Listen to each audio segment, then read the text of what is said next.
Guys, welcome to video 2 on time series and statistics, and today we're going to be conducting some normality tests of our stock returns to see if our data is well modeled by a normal distribution, because it's one of the major statistical building blocks of financial theory. So we start by uploading our usual libraries of NumPy, Pandas, and matplotlib.pyplot.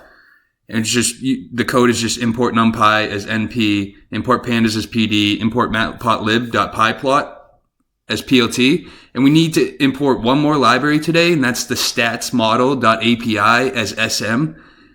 And that's not by default downloaded onto Anaconda. So if you don't have it downloaded, you can just copy this line of code above, go to your prompt, and execute the prompt. And now we're ready to import our data and calculate log returns. Okay, we're ready to import our data, and as always, we're going to define our data frame is equal to a pandas read_CSV function, and then we're just going to call up our file name, which is the time series we've been working with, which was in video 1, and the .csv, and then we always want to index by our date column. So we're going to call up the index_column function within the read_CSV, and we're going to be indexing by the date column. So let's just use the head function. You can see that our stock tickers as well as our date column has been uploaded correctly. So now let's calculate our log returns. So let's assign the variable returns is equal to a NumPy logarithmic function, and then we're going to use our data frame divided by our data frame shifted 1 period just to calculate the returns.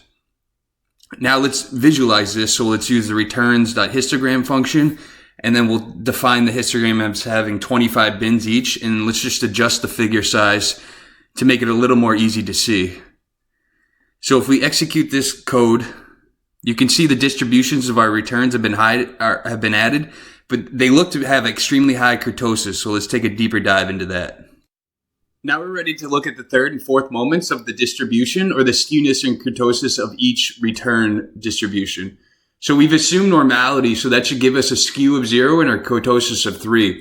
So if we print out our returns.skew parentheses, execute this code, we would expect a skew of 0.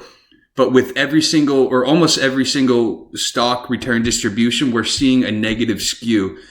And that just indicates a long tail to the negative side, or it's just akin to the black swan phenomenon. So now let's print out our returns.kurtosis. And again, assuming normality, we would think the kurtosis of each return distribution would be 3.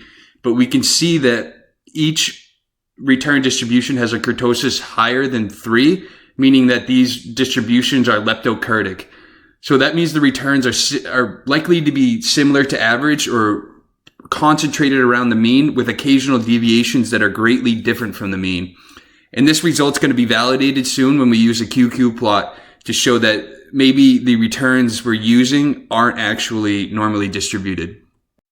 Next, we're going to use a QQ plot to show the non-normality of the return distributions. So this essentially just plots the quantiles from our sample period against our theoretical normal distribution. So if our sample distribution is normal, it should plot a straight line. So to do this, we're going to call up our stats model, or sm.qq plot. And then within that, we're going to use our returns variable, and then we're going to subset it to the Amazon stock ticker. So we're only going to take a look at Amazon right now. And then we need to use the drop NA function because the first value in the Amazon column is an NA value, so we need to get rid of that.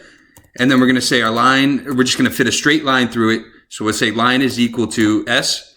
So if we execute this code, we should expect a straight line. But you can see towards each end of the x-axis that they veer from the straight line. And this is a classic indication of fat tails within the return distribution.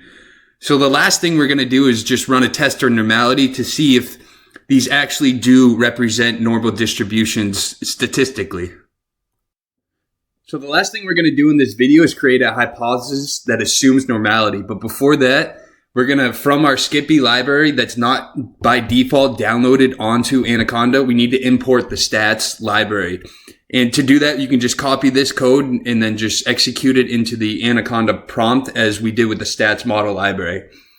So we're going to set our p-value is equal to the stats library we just downloaded. And then we're going to do a normal test. And then for that, we're going to test the returns, subsetting the Amazon stock ticker And then we're just going to drop the NA values, just as we did before.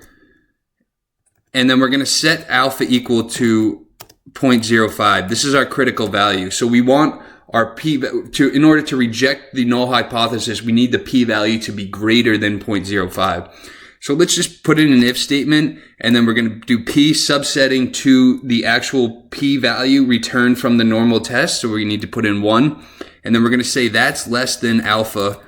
And then if that is, we're going to print, and then we can say null hypothesis can be rejected. And then we'll say else. So that's when the p-value is actually greater than 0.05 or the critical value.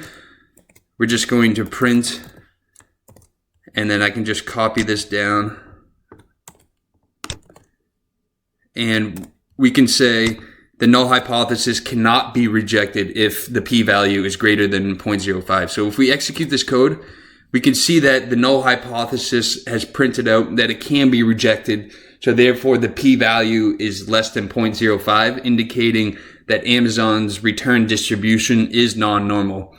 So we can just verify that the p-value is less than 0.05 if we just again subset to the second value returned. And you can see that based on scientific notation, this p-value is essentially 0. So this is the end of this video on normality tests, but stay tuned for the next video when we get into Bayesian statistics. Hope you guys enjoyed.